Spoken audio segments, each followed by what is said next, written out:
Someone recently asked me, Andrew, what is the most difficult citizenship in the world to get? I'm going to tell you some of the most difficult ones right now.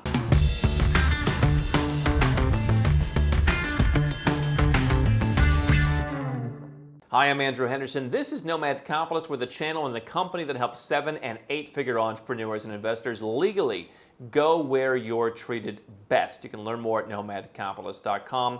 Let's talk about the most difficult places in the world to get citizenship. We've talked about the easiest. We've talked about citizenship by investment, where you make a donation, or you buy real estate, or you put money in bonds. We've talked about fast-track naturalization. We've talked about paper residence. We've talked about citizenship by descent. There are ways where you can get citizenship relatively easily, relatively affordably. Where are the places that are difficult, just so that you know where to avoid? And I think, just to put things in context, one of the things that I'll ask people I'm working with is, how important is speed in terms of getting your second passport? And they'll say, oh, I'm not in a rush. And I'll say, what does not a rush mean?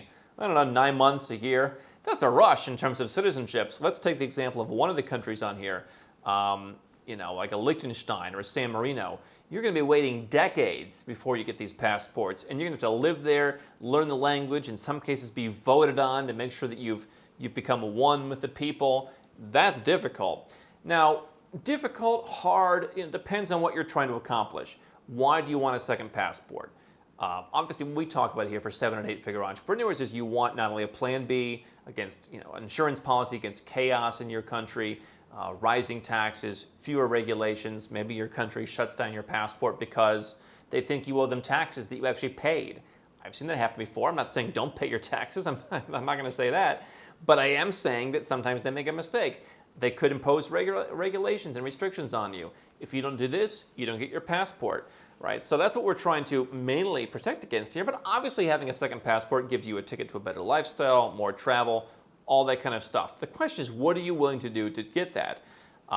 We talk a lot about citizenship by investment. You generally never even need to visit the country. We talk about golden visas. You might spend as little as a week or two in the country. Paper residence, same thing. Spend a couple days in the country, wait a couple years, get your passport. Citizenship by descent, go and pick up your passport, right? Are you willing to go and live in a country? These most difficult countries, you're going to have to live there. And so if that's difficult for you, if that's something you don't want to do, if you don't want to change your lifestyle, if you don't want to leave your home country, or if you just want to be perpetually traveling and not spending 6 or 9 or 10 months a year in a country, that's going to make a lot of passports difficult. The ones I mentioned earlier are going to be probably your best bet where you're not changing your life. However, for some people, I had a guy recently said, I really want to live in Ireland. And we found a relatively tax-friendly way for him to live in Ireland. He's like, I'm living here, I'm never leaving.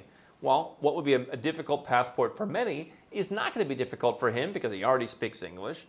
He's happy to learn about Ireland, and he's going to spend the time there, and it's worth it to him. He's going to pay some taxes, but it's going to be a relatively low percentage of what he earns, and he's going to have a very good situation.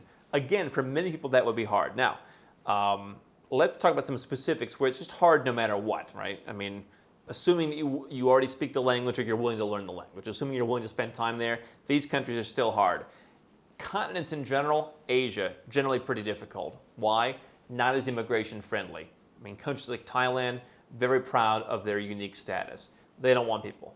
Malaysia, Singapore, very, very difficult. Singapore used to naturalize people, not really the case anymore. Very difficult even to get permanent residence from temporary residents. Japan, really difficult. I have a guy lived there for 35 years. Still kind of difficult. And you may not want it. South Korea, perhaps, assuming you don't have a parent who is from the region, or in some cases a spouse, South Korea may be the easiest one to get. You're still going to be giving up your other's passport. You're going to be learning the language, thousands of hours of Korean classes. You've really got to know your stuff in most cases. Through the investor visa. So South Korea may be the easiest. The Middle East, part of Asia, generally going to be pretty difficult as well. The UAE has said we're going to start to kind of slowly open up, but generally not on very flexible terms. Africa, also rather difficult. Very few countries. You look at Mauritius, for example. In theory, 2 years to a passport. I'm not sure it's always that clean, but you're making an investment in real estate to live, relatively tax-friendly. So certainly not the worst conditions. I've been in Mauritius, nice place to live. Kind of like a Malaysia vibe in the Indian Ocean, off the coast of Africa. Reasonable tax policies. Depending on where you're from, could be a good location. South Africans tell me they like the idea of going there. So you're going to get a pretty good passport after a couple of years of living there. That's the fastest you hope to get it. Africa no longer has really any citizenship by investment programs. Egypt has one, I suppose, as does Jordan, the Middle East. Not really that appealing, perhaps, to most. You look at a lot of African countries. I mean, Rwanda, they've called the Singapore of Africa. Relatively difficult through residence to get it. I mean, Botswana, another country that's relatively on the ball. I think 10 years to get citizenship. I mean, so the countries that are worth looking at are not easy. You're spending time living there. Now, in some cases, they speak English, and so the language problem is solved, but you're spending a good amount of time on the ground. So Africa and Asia, largely out, with a couple of exceptions, which still have some caveats to them. Now, Europe is one of the countries where it's going to be more difficult if you're not willing to spend time on the ground and or pay some tax. Now, if you're willing to go to live in Germany, live in Austria, live in the UK, I mean, live in almost any European country, you can work towards citizenship. Some countries will require you to give up your previous citizenship, like in Austria, for example, but many countries allow dual. The question, though, is if you are the 7 or 8 figure entrepreneur, that's a pretty expensive proposition when you look at the taxes in some of these countries. Now, you've got favorable tax policies in countries like Malta or Cyprus or Ireland or the UK. Italy and Greece have some incentives. Portugal has some incentives. So there's a number of countries where you can have relatively flexible tax planning, although it's not as simple as living in Dubai or living in the Cayman Islands and just do whatever the heck you want. There's generally some tax planning to be done, and you're probably going to end up paying something. But if you're willing to spend time living in Europe, you can get a European passport, Portugal being one of the easier ones people talk about. Where are the most difficult ones? It's the smaller countries. San Marino, Liechtenstein, Andorra, Switzerland. How would you like them to vote? Are you Swiss enough? How would you like all your neighbors to get together and write you letters and say, yeah, I think he's one of us enough? These are countries anywhere from 12 to 30 years, 12, 20, 30 years. These are some of the most difficult. I think it'd be pretty cool. Monaco, another difficult one, by the way. You've really got to spend substantial time there. It's a relatively expensive residence program by European standards for obvious reasons. You're spending in all these smaller countries, which I think there's a certain sex appeal to them. You're spending quite a bit of time versus what is generally the European minimum of about 5 years to get citizenship. Okay, obviously, if you have a parent or a grandparent from some of these European countries, you can get it faster. That may be the quote-unquote easiest way to do it, although it's a lot of paperwork in some cases. I've seen people spend literally years. I've been through that. You're digging through archives in some weird village. That can be difficult. But in Europe, it's the smaller countries that are difficult in terms of a continent that's relatively easy. What the difficulty is are you willing to change your lifestyle and spend time in Europe? For some people, that's great. But again, if you're doing well financially, that's going to come with a financial cost unless you can use one of these non-dom or tax exemption programs or flat tax programs, lump sum programs. The Americas, probably the most open region for getting citizenship. There are countries that I think are talked about that are not as easy as people would like to think. Panama, had a guy, hey, I got residence, I'm going to spend time in Panama.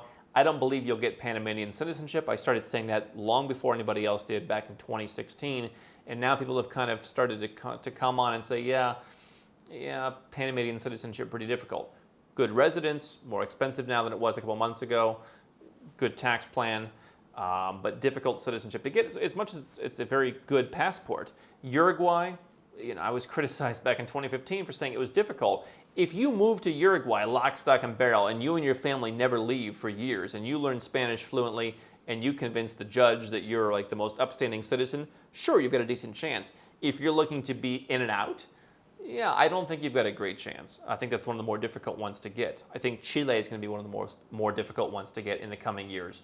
But you've got a lot of very easy ones in Latin America that are straightforward. Again, what could be difficult is, are you willing to learn, generally speaking, Spanish or Portuguese if it's in Brazil? Brazil, just difficult on a bureaucratic level. It's not the fact that you're not going to get the citizenship, perhaps. It's just going to be the waiting and the paperwork, and sometimes opening a bank account takes months. It's just bureaucracy.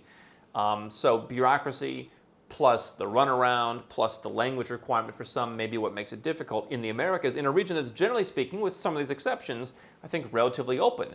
The other issue, again, is in countries like Costa Rica, like in Nicaragua, ones that people are very interested in right now, you're going to actually have to spend time there on the ground. Same thing in El Salvador, kind of a more opaque process, but all those countries that are interesting people right now for freedom, for crypto, whatever, are they do require you to be there. So overall, Europe open with the tax risk. America is generally speaking open with the bureaucracy and the language risk. Obviously, many European countries have a language issue as well if you're just an English speaker. So what is hard? Is hard learning a language? Is hard changing your lifestyle? Is hard spending the majority of your time there? I don't really want to spend 9 months in any country, I don't think. I can't say this anywhere in the world I want to commit to spending 9 months. And so that would be more difficult. Again, if I can go and give Malta roughly $1 million and get citizenship there in about a year and a half without really having to live there that much of the time, is that going to be as expensive as it seems? Potentially less expensive than going and living in Portugal for 5 years where my company still has to pay some tax. If you've got a pretty successful company, the weight of Portugal, plus the taxes that you're going to pay because you're not going to run a totally zero tax operation in most cases, it could be cheaper just to do it, especially if you're going to move to somewhere else, like other European countries. I mean, so these are all things that need to be looked at. What is it that's hard for you? What is it you're trying to avoid? That will answer the most difficult countries for you to get citizenship, but these countries are some of the most difficult for anyone. Is there a country in this list that you'd like to be a citizen of, or you've become a citizen of, or you'd like to try? Leave a comment below. I want to hear your experience. Don't stop now. We've got well over 1,000 more videos here on YouTube for you to watch and learn how to go where you're treated best. And if you want to work with Nomad Capitalist personally, go to nomadcapitalist.com/apply. Learn about our unique, tried and true process, garnered over years of experience, and learn how you can become our client.